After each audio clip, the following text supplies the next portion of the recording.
नमस्कार,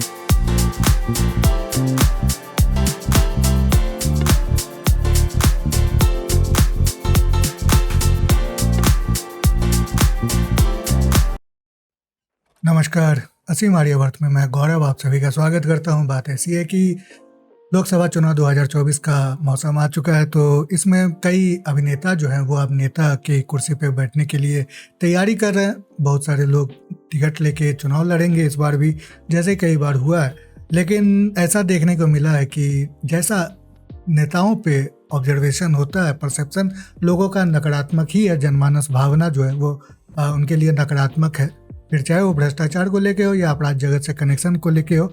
लेकिन अभिनेताओं पे ऐसा देखने को नहीं मिलता। इवन इनके काम भी जो एमएलए एमपी बन के ये करते हैं वो भी लोगों के नज़र में नहीं होते, क्योंकि इनकी पीआर मैकेनिज्म जो उनका पब्लिक रिलेशन होता है, उनकी छवि को मेंटेन करने वाला, वो इतना स्ट्रांग होता है कि आप कभी भी हेमा मालिनी के कामों के बारे में जो वो एमपी बन के उन्होंने किया होगा उसके बारे में चर्चाएं नहीं होती है। बजाय इसके कि बॉलीवुड में या फिर टीवी पे वो क्या कर रही है, जजेस बन के किस रियलिटी शो में आ रही है या कहाँ पे क्या काम कर रही है इस लाइमलाइट में, वो आपको ज़्यादा नज़र आता है। तो यहाँ पे वही बात होगी। हम राजनेताओं के बारे में तो बहुत सुनते आए हैं, लेकिन अभिनेता जो अपराध जगत से भी उनका कनेक्शन होता है या फिर भ्रष्टाचार में भी उनके पे केसेस होते हैं, उसके बारे में हम ज़्यादा चर्चा नहीं करते। उनको अभी भी एक रोल मॉडल की तरह या आइडल पर्सन की तरह, क्लीन जो एक फिगर हो उनकी तरह देखते हैं। तो इस मामले में मैं आपके सामने कुछ ऐसे प्रोमिनेंट एक्टर्स जो बॉलीवुड के सेलिब्रिटीज़ जिनको कहा जाता है, उनके कुछ केसेस रखना चाहूँगा और इसके बारे में आगे फिर हम बात करेंगे। आगे बढ़ने से पहले मैं आपसे अनुरोध करूँगा कि चैनल को सब्सक्राइब करें, वीडियो को लाइक करें, बेल आइकन को जरूर प्रेस कर दें ताकि जब भी मैं कोई नया वीडियो अपलोड करूँ आपको नोटिफिकेशन मिलती रहे। अधिक से अधिक शेयर भी करते रहे और पूरा वीडियो जरूर देखें। तो चलिए और इसको थोड़ा डिटेल में देखते हैं। सबसे पहले हम बात करेंगे सदी के महानायक अमिताभ बच्चन की, जो बहुत ही बड़ा नाम है, लेकिन उनके काम भी कभी कभी ऐसे होते हैं जैसे कि उन्होंने अपने आप को किसान घोषित करवाया था और वो उत्तर प्रदेश का। इसका एक मुख्य उनका कारण था कि वो ज़मीन खरीदना चाहते थे, जो कि कृषि के लिए वो भूमि होती है, आवंटन उनको कृषि के लिए ही किया जाता है सरकार द्वारा। लेकिन ये अमिताभ बच्चन जो किसान नहीं है, इनके पिताजी भी किसान नहीं थे, हरिवंश राय बच्चन वो एक कवि थे, लेकिन इनको फिर भी वो ज़मीन चाहिए थी और इस वजह से इन्होंने अपने आप को ही किसान घोषित करवा लिया था यूपी में। और उस समय मुलायम सिंह की सरकार थी। आपको पता ही होगा कि मुलायम सिंह की जो सरकार है वो समाजवादी पार्टी है, और समाजवादी पार्टी में एक नेता हुआ करते थे, उनका नाम था अमर सिंह, जिनका अमिताभ बच्चन के फैमिली के साथ बहुत ही गहरा एक रिश्ता रहा है, जिनके कारण समाजवादी के टिकट पे ही कई बार जो है जया बच्चन वो राज्यसभा में मेंबर भी बनी है और वहाँ पे जो भी बातें की है वो तो है ही। लेकिन बात यही है कि इनको किसान के लिए किसान अपने आप को साबित करवाया, बस अपने आप को ही नहीं, अपने बेटे को भी और अपने धर्मपत्नी को भी इन्होंने किसान बनवाया। और ये बस यूपी में नहीं, यूपी में भी बहुत बड़ी बड़ी प्रॉपर्टीज़ इन्होंने खरीदी है, जैसे कि 2.4 हेक्टेयर्स की ये एग्रीकल्चरल प्रॉपर्टी है काकोरी में, जो लखनऊ से 20 किलोमीटर दूर है। उसी तरह 6 हेक्टेयर की प्रॉपर्टी है 3.8 करोड़ में। तो ये सिलसिला चला आ रहा है। इसके अलावा भी आप देखें तो now we know Amitabh Bachchan is not a farmer. इस पर केसेस भी हुए थे। आपको पता ही है कि हमारी न्याय व्यवस्था इतनी चरमराई हुई है कि इन केसेस पे बहुत समय लगता है, दशकों लग जाते हैं और कोई फैसला आता नहीं है। तो यहाँ पे बताया गया था कि बाराबंकी में एक ज़मीन थी जिसके ऊपर केस हुआ था और अमिताभ बच्चन के बारे में कहा गया कि वो उस धांधली करके उन्होंने अपने आप को किसान मनवाया था। तो यहाँ पे इन्होंने बताया कि क्योंकि ये मायावती की गवर्नमेंट के अंडर उन पे केसेस हुए थे, तो अमिताभ बच्चन को टारगेट किया जा रहा है क्योंकि वो मुलायम सिंह के साथ क्लोज रिश्ते में है। लेकिन ऐसी बात नहीं है। अगर आप मायावती की सरकार को कहते हैं कि वो आपको टारगेट कर रही है, तो फिर आपको ये भी तो कहना चाहिए कि आप मुलायम सिंह के बहुत करीब है और उनके कारण फ़ायदा उठाने चाह रहे थे। तो एक बात ये भी है। खैर ये सिर्फ यूपी की कृषि भूमि को लेके नहीं था। आपको देखें तो महाराष्ट्र में भी इन्होंने कृषि भूमि ली है लोनावाला के पास, और बाद में इन्होंने उस पे केसेस हुए थे तो इन्होंने प्रॉमिस किया था कि वो जो भूमि है उसको डोनेट कर देंगे, लेकिन बाद में मुकर भी गए थे, डोनेट नहीं करना है इनको। तो यहाँ पे आप देख सकते हैं कि Bachchan doesn't want to donate his Lonavala farmland. तो वहाँ पे भी इन्होंने कृषि भूमि को ही अर्जित किया था, खरीदा था, जो भी बात है।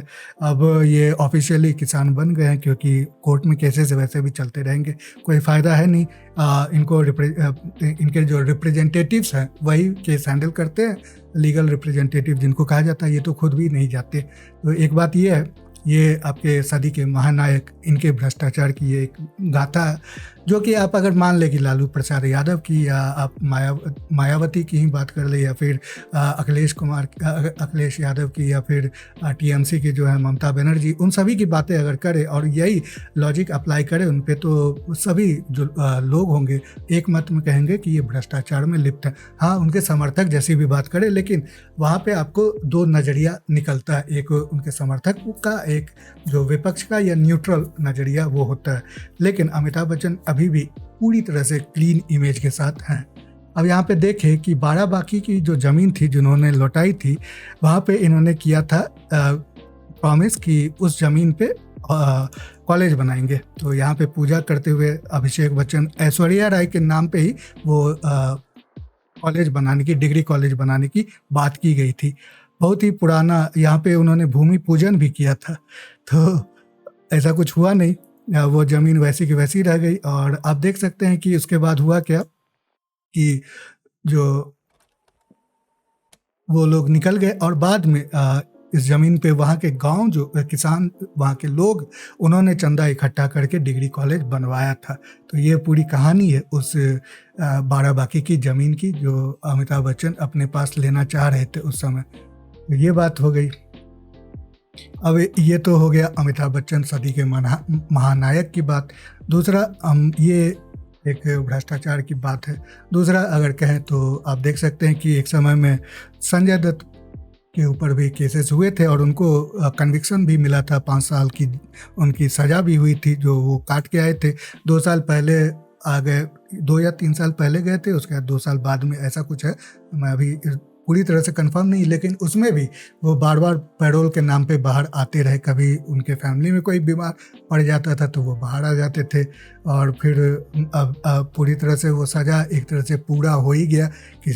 अगर किसी और नॉर्मल पर्सन के ऊपर इस तरह से पैरोल मिलता, वो नामुमकिन है, असंभव है, क्योंकि नॉर्मल पर्सन तो विदाउट ट्रायल भी आपको जेल में सड़ता मिलेगा, क्योंकि ट्रायल के डेट्स बार बार तारीख पे तारीख का जो एक वो डायलॉग है, वो रियलिटी है। हमारे न्याय तंत्र की ये व्यवस्था है। तो संजय दत्त का केस जो था वो 1993 में इन पे चार्जेस लगे थे कि इनके पास AK-56 वो मिली थी, और वो उन्होंने अंडरवर्ल्ड से लिया था, एक्वायर किया था। तो यहाँ पे आप देख सकते हैं कि वो जाते हुए कोर्ट, संजय दत्त, लेकिन इनकी भी अब छवि पूरी तरह से क्लीन हो गई है। लोग इनकी फिल्मों को देखते हैं, लोग इनको फॉलो करते हैं, और बहुत ही अच्छे तरीके से संजू बाबा अब अपने आप को प्रेजेंट कर सकते हैं। सब कुछ ठीक है, इन्होंने सज़ा काटी भी है, तो एक बात है कि इनको एक और चांस मिलना चाहिए सोसाइटी के इंटीग्रेशन का। बात वो नहीं है, बात ये है कि जो इन्होंने कभी भी ये नहीं कहा कि मैं उसके लिए क्षमा प्रार्थी हूँ या ऐसा कुछ। खैर, कोई बात नहीं।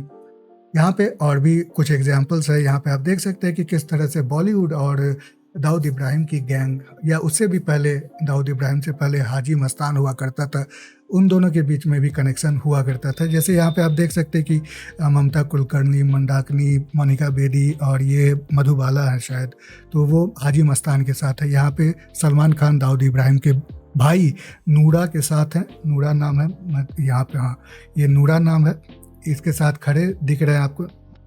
हाँ, उसके साथ ही आपको अनिल कपूर भी मिलेंगे सामने खड़े। वो दुबई में मैच वैच होता था, तो उस समय दाऊद इब्राहिम दुबई में हुआ करता था।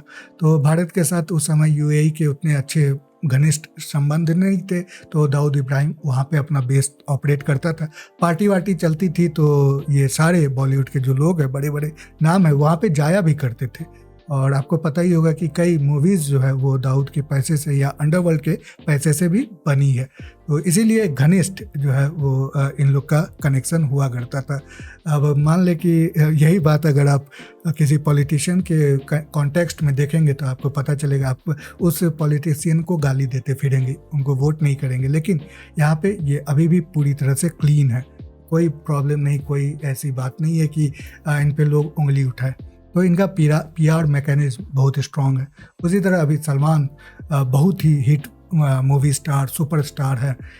इनके ऊपर 2 केसेस हुए थे। एक आपको पता ही होगा कि 1998 में इन्होंने काले हिरन का शिकार किया था, जो कि प्रोटेक्टेड है, सुरक्षित है हमारे कानून के अनुसार, लेकिन इन्होंने उसका शिकार किया था। ये एक मूवी हम साथ साथ हैं, इनके साथ और भी कास्ट थे और हिरन का शिकार ही नहीं किया था, उसको खाया भी था।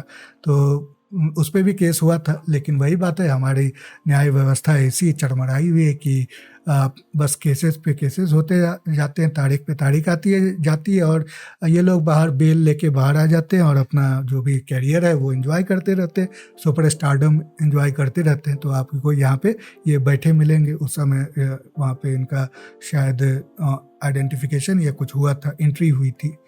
उसी तरह आपको एक और केस याद हो, सलमान खान का हिट एंड रन का केस था।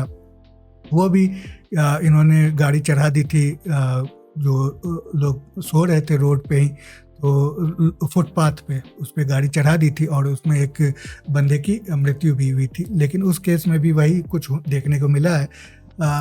कोई मतलब क्या कह सकते हैं, ये उस समय की केस की बात है। कहा जा रहा है कि टायर ब्रस्ट हो गया था और इस वजह से वो एक्सीडेंट हुआ और सलमान खान गाड़ी भी नहीं चला रहे थे। खैर क्या कह सकते हैं अब। तो ये सारी बातें थी। अब इसके साथ ही ये आपको अंडरवर्ल्ड वाला कनेक्शन, अपराध जगत का, अब मनी लॉन्ड्रिंग वाला भी एक कनेक्शन है, उस पर भी आपको बड़े जो है नाम, उनके साथ कनेक्शन देखने को मिला है। ये है ऐश्वर्या राय बच्चन का। ऐश्वर्या राय बच्चन भी ईडी के सामने आई थी और इनके ऊपर वो पनामा पेपर में इनका नाम आया था, तो इसीलिए इन्वेस्टिगेशन के लिए ईडी ने इनको बुलाया था और 6 घंटे इन्होंने ईडी ने पूछताछ भी की थी। तो यहाँ पे आप देख सकते हैं कि ये लिखा गया है, another Bollywood star lands in hot waters. तो Aishwarya Rai under fire under ED lens. तो काफ़ी इन पे पूछताछ हुई थी। और पनामा पेपर्स क्या है, तो कुछ जर्नलिस्टों का, इंटरनेशनल जर्नलिस्टों का एक ग्रुप है जिसको कहा जाता है कि नाम देख लें, तो वो इन्वेस्टिगेट करती है, yes, international consortium of investigative journalists. तो ये इन्वेस्टिगेट करती है और बहुत सारे देशों के जो बड़े बड़े इस तरह के सेलिब्रिटीज़ या पॉलिटिशियंस, इवन खिलाड़ी, उनके नाम यहाँ पे निकल के सामने आए हैं। मनी लॉन्ड्रिंग में होता है क्या कि ये अपने पैसे किसी सेल कंपनी के थ्रू दूसरे देश के अकाउंट में जमा करते हैं जहाँ पे टैक्स नहीं होता है, तो उसको टैक्स हेवन कहा जाता है। जैसे कि ब्रिटिश वर्जिन आइलैंड हुआ, बहामास हुआ, एक समय में स्विट्जरलैंड हुआ करता था, लेकिन अब स्विट्जरलैंड वैसा हुआ नहीं। तो शेल कंपनी होती है जिसका कोई अस्तित्व नहीं होता, जिसका कोई मतलब एग्जिस्टेंस नहीं होती है। एक छोटे से कमरे में भी शेल कंपनी बना दी जाती है, लेकिन उसमें ये कहा जाता है कि इसके पास बहुत एसेट है और उसमें इन्वेस्टमेंट किया गया है उन पैसों का, जो कि अब वापस उनके जो अर्निंग्स है वो वापस आए हैं। तो इसीलिए ये मनी लॉन्ड्रिंग भी कहा जाता है, ब्लैक मनी को वाइट करने का तरीका। तो इसमें ऐश्वर्या राय का भी नाम आया था। अब ये भी हो गई बात। ये सारी बातें आप कनेक्ट करें, कॉन्टेक्स्ट में देखें कि अगर पॉलिटिशियंस पे, राजनेता पे इस तरह की बातें, इस चार्जेस लगते हैं तो उनको क्या क्या गालियां पड़ती है लोगों की। खैर पॉलिटिशियंस तो वैसे भी हार्ड स्किन होती हैं, थिक स्किन होती हैं, उनको गालियों से कोई खास फर्क भी नहीं पड़ता, वो अपना काम करते हुए रहते वैसे ही। यहाँ पे आप देख सकते हैं कि एक नारकोटिक्स का भी केस आया था, जो ड्रग का केस, उसमें भी आपको बहुत सारे ऐसे नाम देखने को मिले थे, उनसे पूछताछ भी हुई थी। कोई केसेस सही भी थे, कोई केसेस नहीं भी थे, लेकिन ओवरऑल सुशांत सिंह राजपूत का जो केस था, जो कि सुसाइड के रूप में आया था, उभरा था बाहर, उसके बाद बॉलीवुड की छवि बहुत ही धूमिल हुई थी। तो इस केस में भी वही ड्रग्स का भी एंगल देखने को मिला है। अब कोई रिजल्ट तो देखने को नहीं मिला है, क्योंकि जो इन्वेस्टिगेशन कर रहे हैं वो कहते हैं कि सुसाइड केस था, लेकिन लोगों में अभी भी फेथ नहीं है और उसके कई कारण हैं। यहाँ पे आप देखें कि 10 unsolved Bollywood star murder mysteries. तो 10 तो मैं नहीं कहूँगा उतने, मैं अपने तरफ से भी कुछ, ये लोगों की अपनी राय है कि कौन कौन इसमें कुछ ऐसे भी मिस्ट्रीज हैं जो कि सुसाइड अपीयर होते हैं, लेकिन लोग कहते हैं कि नहीं ये सुसाइड नहीं था। उसमें सुशांत सिंह राजपूत का सबसे ज़्यादा इनफेमस केस है। उसके बाद आपको जिया खान का भी केस है, इसमें भी एक बड़े स्टार का बेटा इन्वॉल्व था, सूरज नाम था। श्रीदेवी का भी केस कहा जाता है, पता नहीं, मैं तो वो नहीं कह सकता। दुबई में हुआ था। कुणाल सिंह एक उभरते हुए कलाकार थे, उन्होंने भी अपने आप को मार दिया था, सुसाइड कर लिया था। ये गलत पिक्चर है। कुलजीत रंधावा, इनका नाम कुलजीत रंधावा नहीं है, ये कोई और है। मतलब कुलजीत रंधावा ने सुसाइड किया था, जो कि ये पिक्चर गलत है उसकी। और नफीसा जोसेफ, ये तो परवीन बाबी का भी केस बहुत उछला था। परवीन बाबी का केस बहुत ही मतलब कहे तो दुखदायी है। खैर, दिव्या भारती एक और इनफेमस केस है, उसमें भी उभरता हुआ एक सितारा वो तुरंत ही डूब गया। सिल्क स्मिता साउथ में, वो भी एक केस है। अभी आपको साउथ में भी एक कुछ ऐसे केसेस मिलेंगे जिसमें क्रिमिनल इन्वॉल्वमेंट आपको दिखती है। कि एक मलयालम फिल्म के सुपरस्टार, उनका नाम है दिलीप, उनको भी जेल हुई थी 6 महीने की, और उन पे चार्जेस थे किडनैपिंग की, सेक्सुअल हरासमेंट की, अपने ही एक कलीग अभिनेत्री के खिलाफ उन्होंने ये किया था। अब भावना मेनन नाम है उनका शायद, तो वो केस अभी भी चल रहा है। इसके अलावा भी आप देखते हैं कि ऐश्वर्या राय को जब वो सलमान खान का पूरा केस आया था, विवेक ओबराय की तो कैरियर ख़त्म हो गया था उस समय, लेकिन उसमें भी बहुत सारी बातें निकल के सामने आई थी। तो ये सारी बातें आपको अभी भी ये लोग जानते हुए भी इन सेलिब्रिटीज़ को वो देखना पसंद करते हैं, फॉलो करना पसंद करते हैं, उनको डिफेंड करना पसंद करते हैं, उनको सर आँखों पे रखते हैं। और मूवी बनाएंगे सड़ी हुई भी, तभी वो देखने जाएंगे, अपना पैसा वो वेस्ट कर आते हैं। अमिताभ बच्चन से इंस्पायर्ड होके अब शाहरुख खान ने भी अपनी बेटी को एग्रीकल्चरलिस्ट बना दिया है, और उसके बाद वो अलीबाग का एक फार्मलैंड है, वो 13 करोड़ में लगभग खरीदा है। तो वो इंस्पिरेशन यहाँ भी मिली है। अगला जनरेशन भी यही काम करेगा जो उनके पापा मम्मी करते आए हैं। तो ये सारी बातें आपको देखने को मिल रही है, और इसीलिए हमें सभी को स्क्रूटनाइज करना होगा। ब्लाइंड फॉलोइंग किसी को भी नहीं करनी चाहिए, और ये इसीलिए भी ज़रूरी है कि अभी के समय हमारी सोसाइटी का एक ऐसा वक्त आ चुका है जहाँ पे हम एडमायर करते हैं सेलिब्रिटीज़ को मोर देन साइंटिस्ट या जो एक्चुअल कंट्रीब्यूटर है समाज के लिए, जो आपके इन्वायरमेंटलिस्ट, जो बड़े बड़े इन्वायरमेंटलिस्ट हैं जिनका नाम नहीं है अभी उनको रिकॉग्निशन मिल रही है, या फिर साइंटिस्ट, बड़े बड़े मैथमेटिशियंस, कोई बड़े जो बिजनेसमैन हो, जो फ्रॉम द ग्राउंड अप उन्होंने अपने बिजनेस एम्पायर को खड़ा किया, तो वो सारे मैटर करते हैं, वो सारे बिजनेस देते हैं, वो सारे एम्प्लॉय करते हैं। इसीलिए वो इंस्पायर करेंगे अगर नेक्स्ट जनरेशन को, तो नेक्स्ट जनरेशन भी उस फील्ड में जाएगी और इससे सही में समाज की उन्नति होगी। तो ये बात बहुत ही ज़रूरी है। तो ये था एक छोटा सा वीडियो आप सभी के लिए। मैं देख रहा था कि लोकसभा चुनाव में कुछ नामों की घोषणा हुई है जो कि बॉलीवुड से रिलेट करते हैं, सेलिब्रिटी स्टेटस के हैं, तो इसलिए जब आप नेताओं पे स्क्रूटनी देते हैं तो उसी तरह का ऑब्जर्वेशन आपको नॉर्मल इन अभिनेताओं को भी देना चाहिए। अगर वैसे मतलब वो चुनाव में लड़े ना लड़े उससे कोई फ़र्क नहीं पड़ता, आपको स्क्रूटनी देनी पड़ेगी। पब्लिक आई में उनकी भी एक रिस्पॉन्सिबिलिटी होती है, क्योंकि फिल्मों का इफ़ेक्ट बहुत ही ज़्यादा आता है समाज पे।